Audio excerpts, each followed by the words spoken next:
Yan mga sir, may bumisita ulit sa akin ngayon na, na Toyota Innova. Taga dito lang din sa Cavite. Parang sa Kawit yata sila ni sir. Galing. Yan.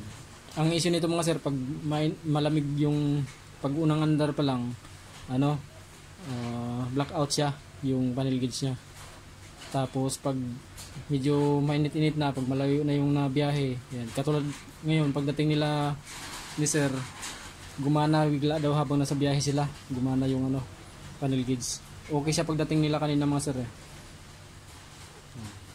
Pero kanina pag start niya sa umaga, blackout talaga siya. Tapos minsan nagbi-blink, nagpatay sindi, pero madalas talaga blackout daw. Tapos yun, kanina biglang gumana habang nasa biyahe. Sana din mga sir para ma-repair natin kung ano yung mga kailangan i-repair. Tapos observe na lang din ng may-ari bukas pagka kung blackout pa rin kahit malamig yung sasakyan.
Para may post ko. Oo, sige. Pag i-recommenda kita.